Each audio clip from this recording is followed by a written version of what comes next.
Hello everyone. चलिए हम अपना न्यू सेशन स्टार्ट करते हैं। आज का टॉपिक क्या है? आज का टॉपिक है सेल। तो अब मैं सबसे फर्स्ट ये सेल पढ़ा रही हूँ, तो इसका मतलब क्या है, क्योंकि सेल से क्यों स्टार्ट कर रही हूँ? क्योंकि आपको पता है कि जो हमारा ह्यूमन बॉडी है उसका जो सबसे फर्स्ट जो यूनिट है, जो इकाई है, जिस चीज़ से हमारा ह्यूमन बॉडी बना है वो क्या है पहले पता है आपको? सेल। सेल से बना है। अब सेल से सिर्फ हमारा ह्यूमन बॉडी ही नहीं, यहाँ तक कि जो प्लांट्स है, आपके गार्डन में प्लांट्स है ना, वो प्लांट्स भी बना है। इस पूरे होल वर्ल्ड में जितने भी लिविंग ऑर्गेनिज्म हैं वो सभी किससे बने हुए हैं? सेल से बने हुए हैं। तो चलिए देखते हैं इन सेल्स के बारे में। तो पता है एक सेल्स के बारे में इसको बहुत अच्छे से डिफाइन किया जाता है। बोला जाता है कि the living cell is the most important invention in nature. जो सेल्स है ना वो सबसे बेस्ट इन्वेंशन है हमारे नेचर का। ये कैसे? देखिए, जितने भी ह्यूमन बींग्स हैं, जितने भी एनिमल्स हैं, प्लांट्स हैं, या जितने भी लिविंग ऑर्गेनिज्म हैं, वो सभी किससे मिलकर के बना होता है? सेल से मिलकर के बना होता है। और वही सेल्स आगे बढ़ कर के कनेक्ट होकर के आपस में कंबाइन होकर के क्या बनाते हैं? हमारे अलग अलग सिस्टम का निर्माण करते हैं। जैसे कि देखिए यहाँ पे दिखाया गया है कि हमारा जो नर्व सेल्स है, नर्वस सिस्टम है, ये भी किससे बना है? सेल से बना है। वैसे ही जो हमारे बॉडी का और अलग अलग ऑर्गन है, इसके साथ साथ जैसे कि यहाँ पे दिया गया है सर्कुलेटरी सिस्टम, ये सभी क्या है? हार्ट, जो वेन वेसल्स है, यहाँ तक कि जो ब्लड है वो भी सेल से मिलकर बना है। तो ये कैसे होता है? तो आपको पता है सेल बहुत सारे सेल्स मिलकर के क्या बना रहे हैं? टिश्यूज, फिर ऑर्गन्स, इस तरह ये सभी चीज़ें बन रहा है। तो आखिर ये सब चीज़ें होता क्या है? तो चलिए देखते हैं। तो आपको पता है कि सबसे पहले जो ईंट है, ईंट से हम लोग क्या बनाते हैं? बहुत सारे ईंट मिलकर के एक दीवार का निर्माण करते हैं। और दीवार को हम लोग जब खड़ा करते हैं तो एक रूम बनता है, और रूम से क्या बनता है? हमारा घर बनता है। ठीक है, सेम वैसे ही क्या होता है, जो सेल्स हैं तो बहुत सारे सेल्स आपस में कनेक्ट होकर के क्या करते हैं? टिश्यूज़ बनाते हैं। ठीक है, और टिश्यूज़, बहुत सारे टिश्यूज़ आपस में मिल कर के कंबाइन होकर के क्या बनाते हैं? हमारे ऑर्गन्स बनाते हैं। ठीक है, और ये जो ऑर्गन्स रहते हैं, ये सभी ऑर्गन्स सचेस ब्रेन हो गया, ये भी तो एक ऑर्गन है। हमारा लीवर, हमारा स्टमक, ये सभी चीज़ें तो ऑर्गन है ना। जैसे कि हमारा नोज़, ये ऑर्गन है ना। तो ये ऑर्गन्स आपस में मिल करके ऑर्गन सिस्टम का निर्माण करते हैं। So what is system? तो आपको पता है कि जैसे कि हमारा डाइजेस्टिव सिस्टम, जिसमें हमारे माउथ, टीथ, टंग, ये सभी तो आते हैं ना। हमारा इसोफेगस, स्टमक, ये सभी चीज़ें आते हैं। तो ये सभी मिल करके एक सिस्टम बना रहा है। वैसे ही हमारा सर्कुलेटरी सिस्टम होता है। वैसे ही क्या होता है? हमारा रेस्पिरेटरी सिस्टम होता है, जो श्वसन तंत्र बोलते हैं। ठीक है, तो ये सभी जो सिस्टम है, ये सभी सिस्टम का निर्माण होता है। और बहुत सारे सिस्टम, जैसे कि हमारे respiratory system, excretory system, digestive system, ये सभी सिस्टम्स आपस में मिलकर के क्या बनाते हैं? हमारे ह्यूमन बॉडी का निर्माण करते हैं। ये ना सिर्फ हमारे ह्यूमन बॉडी का निर्माण करते हैं, बल्कि और बहुत सारे लिविंग ऑर्गेनिज्म हैं, जैसे कि एनिमल्स हैं। इन सब चीज़ों का निर्माण ये देखो एक छोटे से सेल्स से हो रहा है। ठीक है, तो सेल्स के बारे में जानना तो बनता है ना। तो चलिए इन सेल्स के बारे में हम लोग जानते हैं कि आखिर ये सेल्स की उत्पत्ति कैसे हुई, कहाँ से आया ये सेल्स। तो देखिए, जो सेल्स है ना उसको 2 टाइप्स में कैटेगराइज किया गया है। ये कैसे? कि बहुत सारे हमारे पूरे इस दुनिया में जो सेल से बने हुए जो लिविंग ऑर्गेनिज्म हैं वो 2 टाइप्स के हैं। फर्स्ट यूनिसेल्यूलर और सेकंड मल्टीसेल्यूलर। अब ये यूनिसेल्यूलर क्या होता है? तो पता है आपको, यूनिसेल्यूलर मतलब सिर्फ एक ही सेल, मतलब सिर्फ एक ही सेल में अपना पूरा होल लाइफ को वो लोग सरवाइव कर लेते हैं। उसी एक ही सेल में क्या करते हैं? अपना रिप्रोडक्शन और अपना डाइजेशन, एक्सक्रिएशन, सब चीज़ें, पूरे होल वर्क सिर्फ एक ही सिंगल सेल में परफॉर्म होता है। उसे हम लोग यूनिसेल्यूलर ऑर्गेनिज्म कहते हैं। तो यूनिसेल्यूलर मतलब एक सेल से कौन कौन से जीव बनते हैं भाई? तो ये होते हैं प्रोटोजोआ और बैक्टीरिया। ठीक है। मतलब बैक्टीरिया है, प्रोटोजोआ है, ये सभी सिंगल सेल से मिलकर के बने हुए होते हैं, जिसे हम लोग यूनिसेल्युलर ऑर्गेनिज्म कहते हैं। ऑलराइट, तो यूनिसेल्युलर के बारे में तो आप लोग जान गए। अब देखते हैं हम लोग multi cellular organism. Multi cellular मतलब मल्टी आ रहा है उसमें, मतलब क्या समझे आप लोग, मतलब बहुत सारे सेल्स आपस में कंबाइन होकर के, अभी आपको बताई थी ना, वो लोग टिश्यू बनाते हैं, फिर ऑर्गन सिस्टम एंड हमारा बॉडी।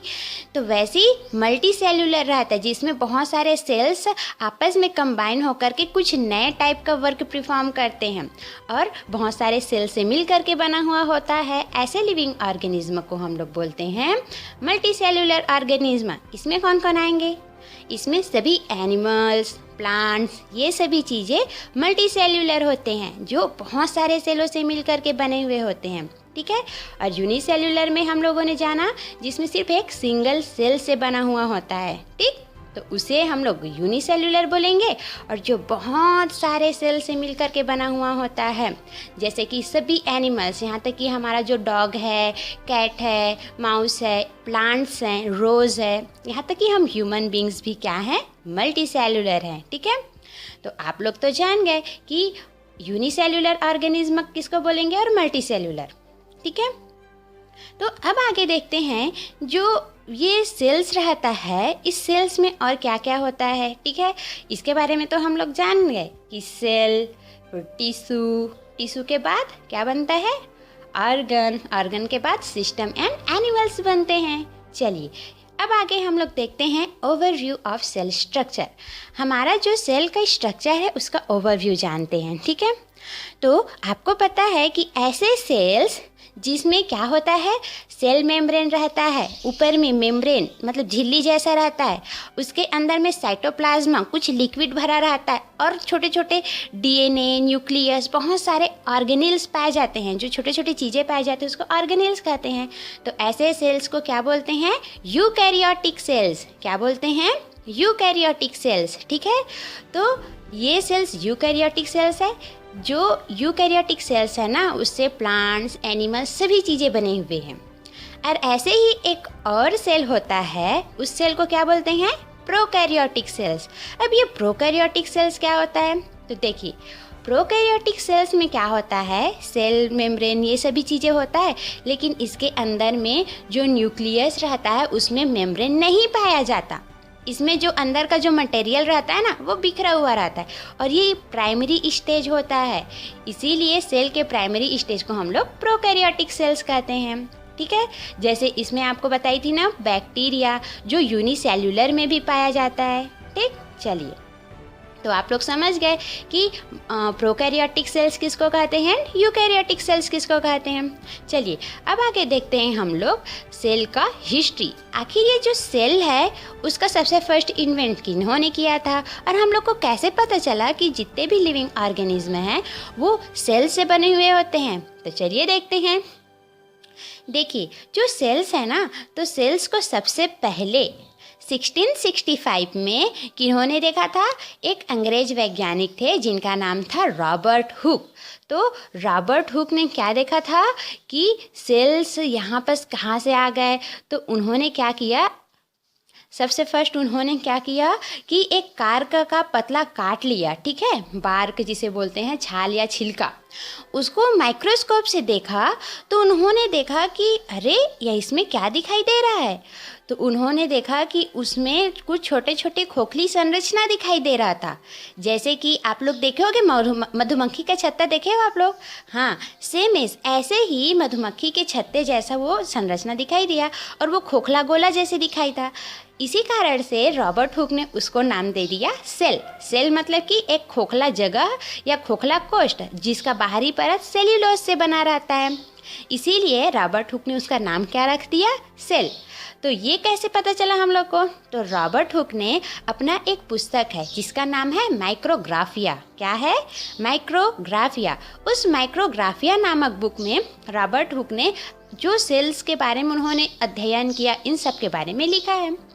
तो आपको पता है कि उन्होंने तो किया, इसके साथ साथ और बहुत सारे जो वैज्ञानिक है उन्होंने भी क्या किया, सेल्स के बारे में अध्ययन किया, स्टडी किया, जिसमें आते हैं एंटोनी वॉन ल्यूवेनहॉक। इन्होंने सबसे फर्स्ट क्या हुआ, जितने भी लिविंग सेल्स हैं उन लोगों को भी देखा, लिविंग जो भी ऑर्गेनिज्म है उनमें ये सेल्स देखा। तो उन्होंने बताया कि हमारे वर्ल्ड में जितने भी लाइफ हैं, जितने भी लोग हैं या फिर जितने भी जीवन हैं यहाँ पे, वो सभी किससे बने हुए हैं, सेल से बने हुए हैं। अब आपको पता चल गया ना सेल्स का हम लोग कहाँ से आया। तो सेल्स बहुत पहले से ही था, बट जब माइक्रोस्कोप का जब इन्वेंशन हुआ तब जाके हम लोग को पता चला, सबने स्टडी किया तो ठीक है। तो वैसे बहुत सारे जो साइंटिस्ट हैं उन्होंने देखा इन सब के बारे में। रॉबर्ट ब्राउन आए, रॉबर्ट ब्राउन ने क्या किया, रॉबर्ट ब्राउन ने भी इसका देखा, जिसमें आर्किड्स का जो जड़ का कोशिका है उसके बारे में भी अध्ययन किया। और आपको पता है जो क्लाउडे और पैलेट नामक जो साइंटिस्ट है ना, उन्होंने 1974 में कोशिका की परासंरचना मतलब उसकी स्ट्रक्चर पर क्या किया, उन्होंने स्टडी किया। और इस स्टडी के कारण उन्हें क्या मिला पता है आपको, नोबेल प्राइज़ भी मिला है। ठीक है, तो चलिए सेल्स के बारे में हम लोग सेल्स का हिस्ट्री तो जान लिए, अब आगे देखते हैं सेल थ्योरी।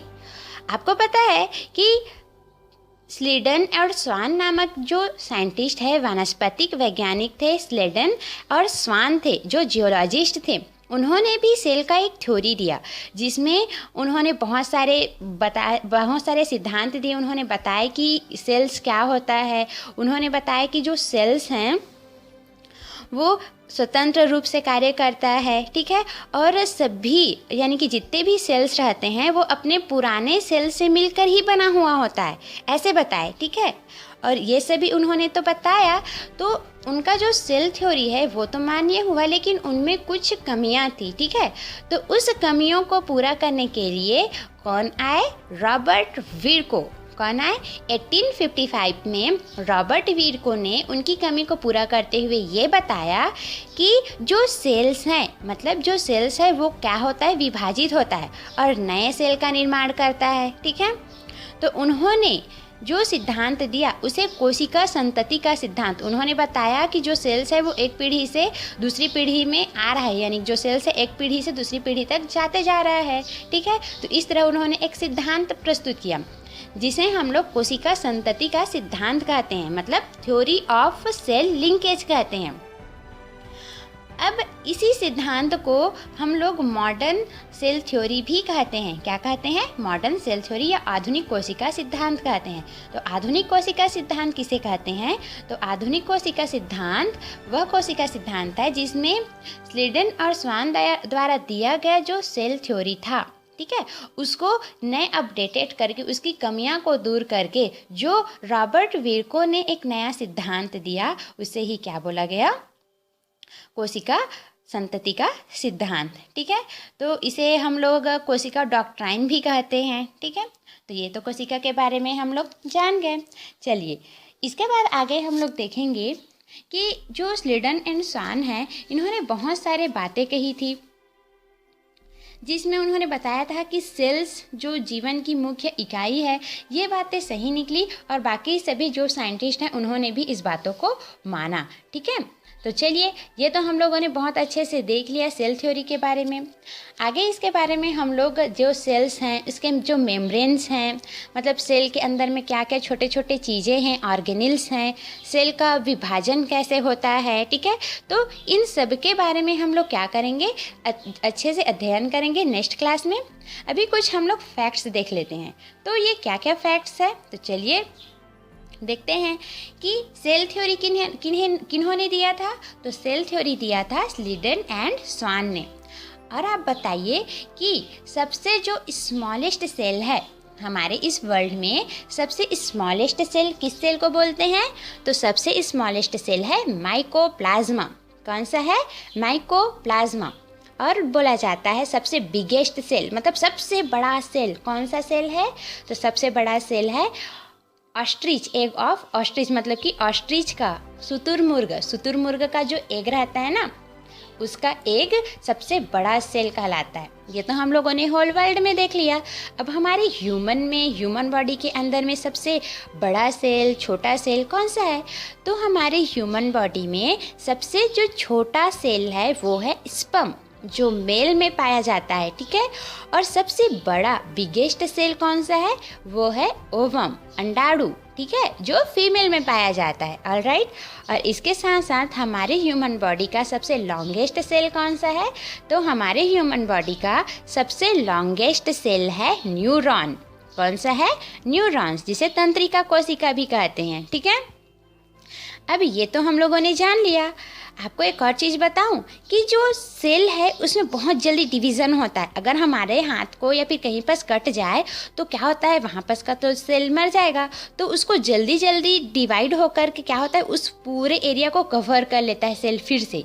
तो ऐसा सेल डिवीज़न किस में होता है? तो हमारे बॉडी का जो लीवर है ना, तो लीवर में अगर आपको कट जाए कहीं भी ना, तो लीवर तुरंत एकदम जल्दी से सेल उसको डिवाइड करके उसको पूरा कवर कर लेता है और रिपेयर कर लेता है। कौन? लीवर।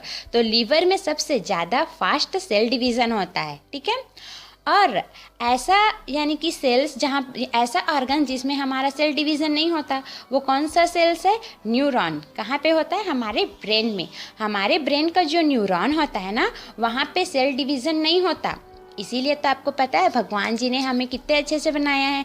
देखिए, हमारा जो ब्रेन है वहाँ पे जल्दी सेल डिवीज़न नहीं होता। अब ये क्यों नहीं होता, इसके बारे में मैं नेक्स्ट क्लास में आपको बताऊंगी।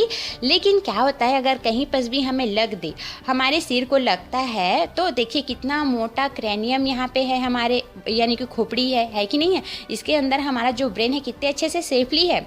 इसीलिए तो बोला जाता है कि हेलमेट पहन कर आया करो, जाया करो, क्योंकि अगर ब्रेन को अगर कुछ भी डैमेज हुआ तो ब्रेन जल्दी से उसको रिपेयर नहीं कर सकता। क्यों? क्योंकि वहाँ पे न्यूरॉन पाए जाते हैं जिसमें सेल डिवीज़न नहीं होता, ठीक है।